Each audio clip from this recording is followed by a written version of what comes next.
I stood at the entrance of my childhood home, gripping the small gift box with the Mercedes keys inside.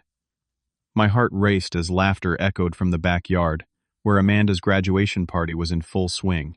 For years they had laughed at my online dreams while praising their golden daughter.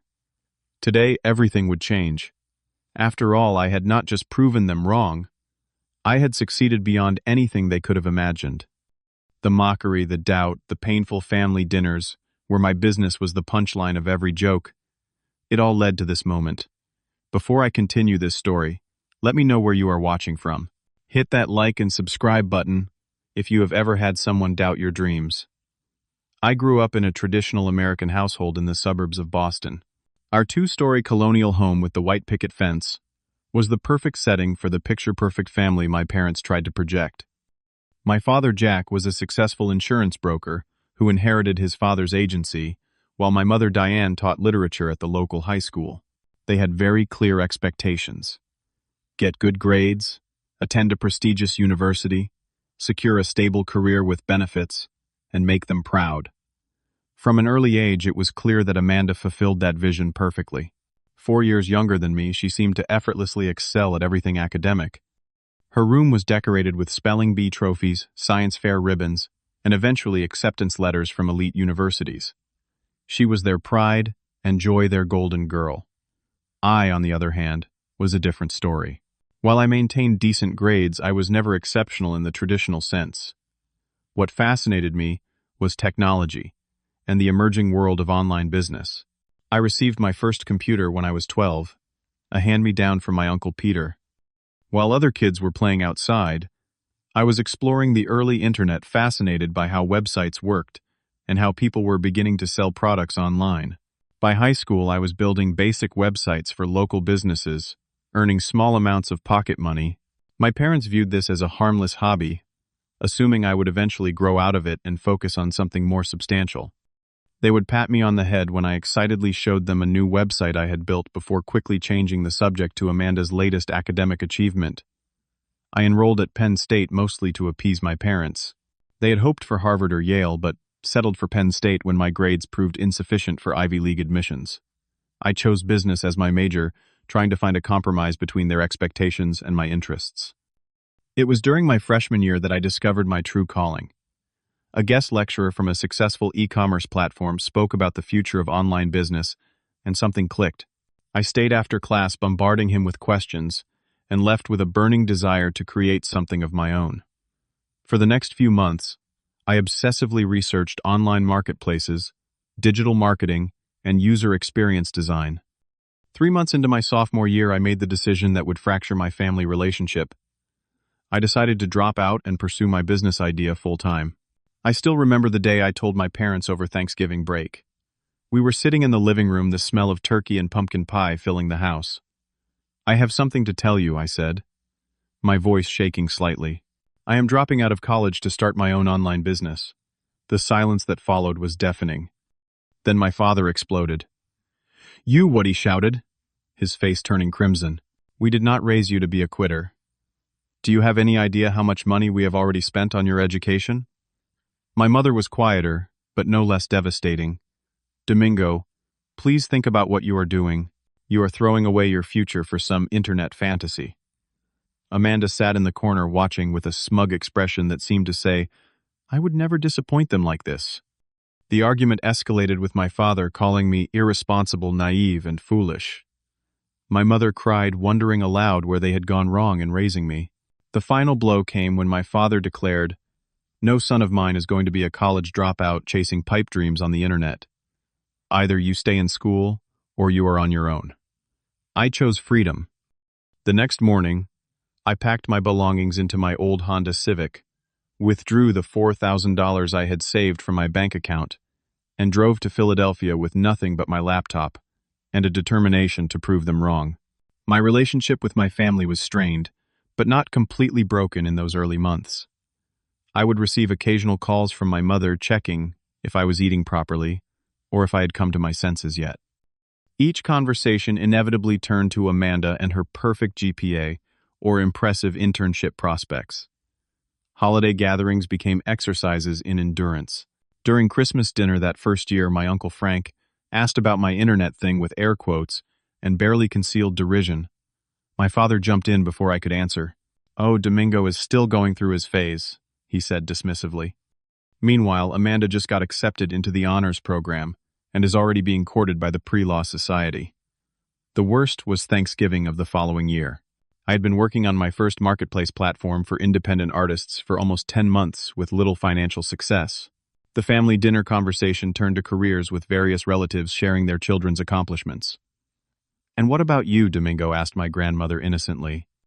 "How is your computer job going?" Before I could answer, my father interjected with a laugh that cut deep. "Job. He sits in his apartment all day playing on his computer. That is not a job." The table erupted in laughter with Amanda joining in the loudest. "At least when I am on the computer, I am building a future, not just a fantasy," she said, earning approving nods from everyone. I left that dinner feeling more determined than ever, but the words had cut deep. The doubt began to creep in. Was I just fooling myself? Was I throwing away my future on a dream that would never materialize? The first real crisis came 6 months after that painful Thanksgiving. My initial marketplace platform for artists had failed to gain traction despite endless hours of work. The user interface was clunky, the payment processing system unreliable, and marketing efforts ineffective. After 18 months of development, I had attracted only 30 regular users and generated less than $500 in revenue. My savings were nearly depleted. I could barely afford rent for my tiny studio apartment in Philadelphia. To make ends meet, I took a job as a waiter at Rustic Diner, working evening shifts so I could continue developing my platform during the day. The irony was painful. I had left college to avoid the traditional employment path, yet here I was serving tables while my dreams slowly crumbled. One particularly difficult night after a shift where I had been stiffed on tips multiple times, I swallowed my pride and called my father. Perhaps he would offer a small loan to tide me over until I could pivot my business model. The conversation was brief and brutal. "So the internet millions have not materialized yet?" he asked sarcastically, when I explained my situation. "Dad, I just need a little help to get through this month. I have a new direction for the business that looks promising." His response was cold. "I told you this would happen, Domingo. I told you that fantasy would not pay the bills. You made your choice, and now you have to live with it. There is always a place for you back in school, if you come to your senses." I hung up feeling a mixture of anger, shame, and determination. That night, sitting on the floor of my apartment, because I had sold my couch to pay the electric bill, I reached my lowest point. I seriously considered giving up and rolling back in college, and accepting that my parents had been right all along. Instead, I did something different. I analyzed everything that had gone wrong with my first attempt. I studied successful platforms, read case studies of failed startups, and completely reimagined my approach. Rather than creating another marketplace, I would build something that solved a genuine problem I had observed, connecting content creators with businesses needing digital content. The next 6 months were the hardest of my life. I worked 40 hours weekly at the diner, while putting in another 50 to 60 hours on my new platform. I slept 4 hours a night, lived on ramen noodles and coffee, and turned down every social invitation. My only focus was rebuilding from scratch. The turning point came at a local startup mixer I attended on a rare night off. I struck up a conversation with Tony, a successful entrepreneur who had sold his cybersecurity company for 8 figures. Something about my passion must have impressed him, because he listened intently to my pitch about CreatorBridge, my new platform concept. "Kid, you have got something here," he said after I finished explaining. "But your approach is all wrong. You need to focus on the enterprise market first, not individual creators." That conversation changed everything. Tony became my first mentor and eventually my first angel investor, putting $50,000 into CreatorBridge in exchange for a 15% stake. With his guidance, I refined the business model and focused on solving real problems for real customers. Even with this progress, my relationship with my family continued to deteriorate. On my 26th birthday, not a single family member called. I later learned they were all attending a celebration for Amanda, who had just been accepted into Stanford for her graduate studies. The contrast could not have been more stark. Her academic achievements were cause for family-wide celebration, while my entrepreneurial journey was not even worth a text message. The real breaking point came 3 months later when I was invited to a family gathering, celebrating Amanda's Stanford acceptance. I almost declined, but decided to go hoping that with Tony's investment, I might finally have something my family would recognize as progress. I was wrong. From the moment I arrived, I was treated as an afterthought. My mother greeted me with a distracted hug before rushing off to arrange food. My father barely acknowledged my presence, too busy showing off Amanda's acceptance letter to relatives. When I tried to share news about securing my first investor, my braggart Uncle Harold cut me off. "That is nice, Domingo, but did you hear Amanda got a full scholarship to Stanford? Now that is an achievement. Maybe you should take a page from your sister's book. At least she knows which path leads to success." The final straw came during dinner. My father stood up to make a toast champagne glass held high. "To Amanda, who has made us proud every single day of her life. Her dedication to excellence proves that hard work and following the right path lead to success." He paused, looking directly at me. "At least I have one child who knows how to make her parents proud." The room fell silent. Even Amanda looked uncomfortable. I placed my napkin on the table, stood up without a word, and walked out. That night I deleted my family's contact information from my phone and resolved to succeed not to prove them wrong, but to prove to myself that I had been right all along. For the next 3 years I had no contact with my family. I poured everything into Creator Bridge, refining the platform, securing enterprise clients, and building a team of dedicated developers. The loneliness was crushing at times, especially during holidays, but the business began to thrive. The platform evolved from simply connecting content creators with businesses to providing comprehensive content management solutions for large corporations. We developed AI-powered tools that matched creators with brands based on style, voice, and past performance. Major companies began approaching us, attracted by our innovative approach and proven results. TechCrunch featured Creator Bridge in an article about disruptive marketing technologies. Soon after, other tech publications followed suit. My inbox filled with partnership offers, speaking engagement invitations, and interview requests. The validation I had sought for so long was finally arriving, not from my family but from the industry I had always believed in. 18 months after the family gathering, I had walked out of Creator Bridge, secured a Series A funding round of $2 million from Sequoia Capital, one of the most prestigious venture capital firms in Silicon Valley. Our valuation reached $15 million, and my majority stake made me a paper millionaire overnight. More importantly, our revenue crossed the $1.2 million mark annually after expenses. We expanded to 28 employees, moved into proper offices in Philadelphia, and opened a satellite office in Austin. I purchased a penthouse apartment in the city and treated myself to a Tesla Model S, the car I had dreamed about since college. Success brought unexpected emotional challenges. As Creator Bridge thrived, I often wondered if my family knew about my achievements. Had they seen the articles? Did they regret their dismissal of my dreams? The questions lingered, but pride prevented me from reaching out. The answer came unexpectedly. On a Tuesday morning in March, I received an email from my cousin Jordan, with whom I had maintained minimal contact over the years. "Hey Domingo, not sure if anyone has told you, but Amanda is graduating from Stanford next month. There is going to be a big celebration at your parents' house. I know things have been rough between you all, but I thought you might want to know. Also, I saw that TechCrunch piece. Pretty impressive, man. Congrats." The email reopened wounds I thought had healed. Part of me wanted to ignore it to continue my life, without the people who had so thoroughly rejected my choices. But another part was curious. What would it be like to return as a success? Would it change anything?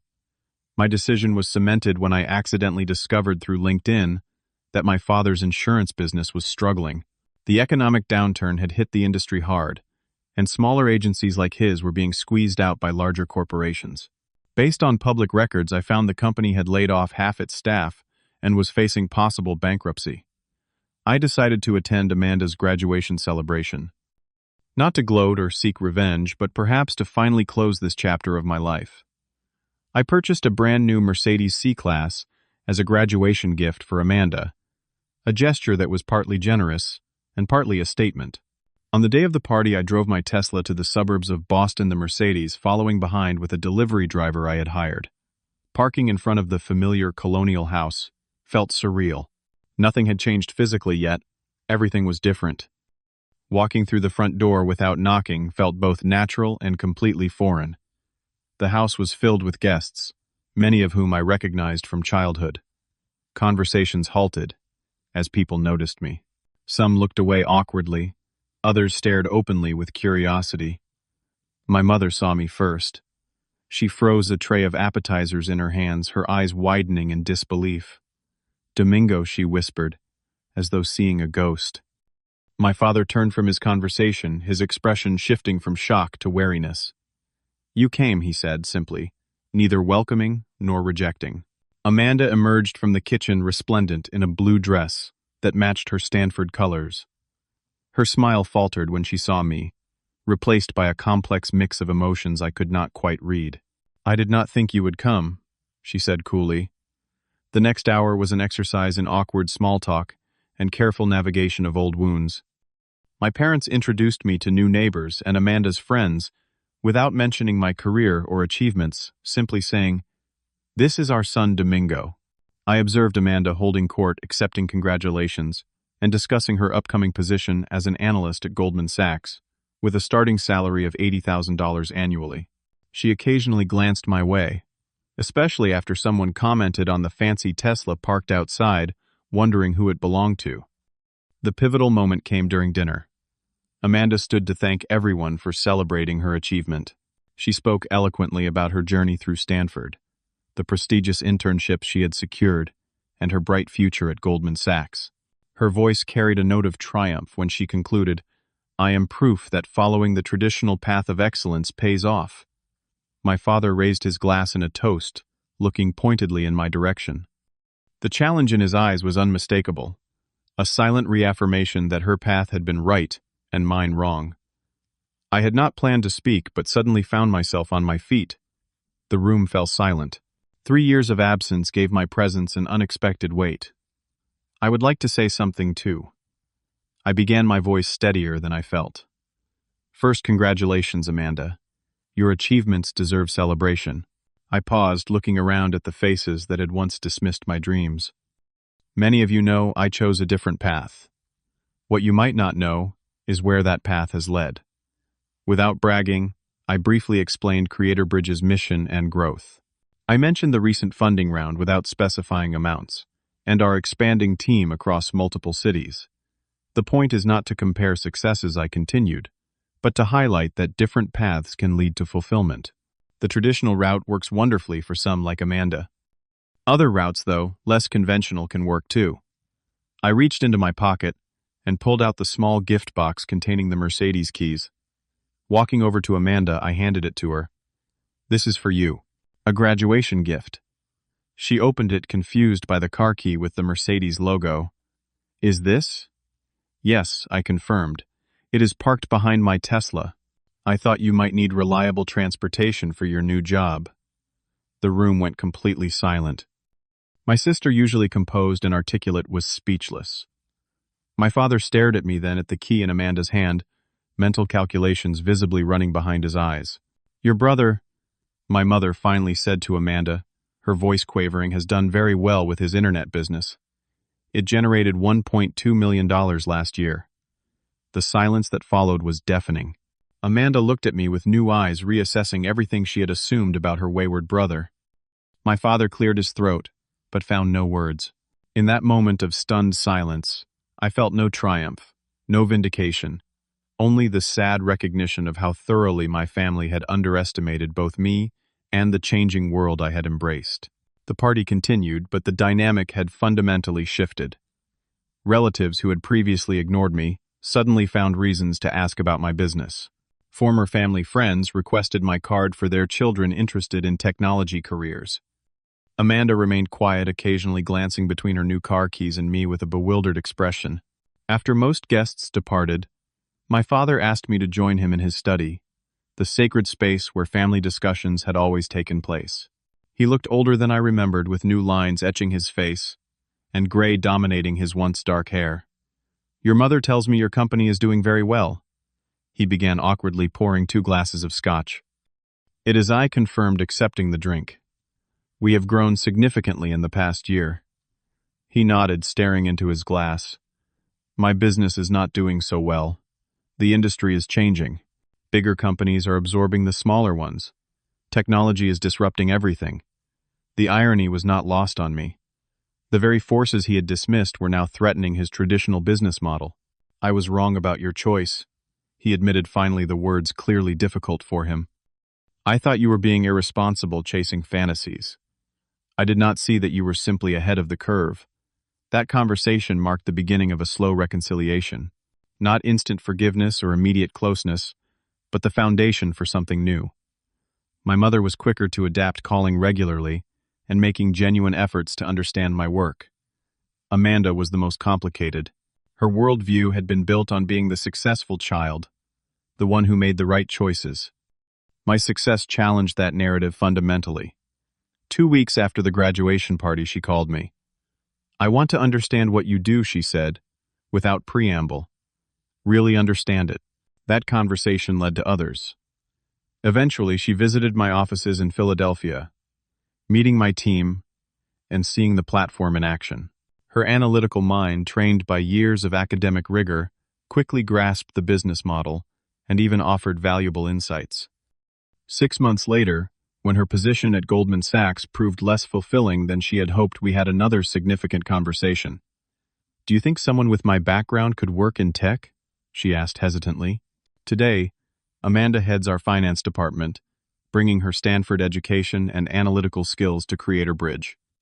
My father has embraced technology with my guidance to transform his insurance agency into a digital-first operation that competes effectively with larger companies. My mother has become one of our most enthusiastic supporters, proudly telling her friends about the company her son built from nothing but a vision. The reconciliation is not perfect. Old wounds heal slowly, and occasionally old patterns resurface. But we have found a new respect for each other's strengths and choices. Creator Bridge continues to grow, expanding into European and Asian markets. We have opened offices in London and Singapore, with plans for further expansion. Last year, we launched a foundation that provides grants and mentorship to young entrepreneurs from disadvantaged backgrounds, helping them pursue unconventional paths to success. The most valuable lesson from my journey is not about proving others wrong or vindicating your choices. It is about having the courage to believe in your vision even when no one else does. Success is rarely about following established paths. It is about creating new ones that match your unique strengths and passions. If you are facing doubt from family or friends about your dreams, remember that their skepticism often comes from concern rather than malice. They want security for you based on what they understand. The future, however, belongs to those who can see beyond established patterns and embrace new possibilities. Has your family ever doubted your dreams or career choices? Share your experience in the comments below. If this story resonated with you, please like and subscribe to hear more stories about overcoming obstacles and finding success against the odds. Hit that share button if you know someone who needs this reminder that their unconventional path might just be the right one. Thank you for listening. And remember, the best revenge is not proving others wrong, but proving yourself right.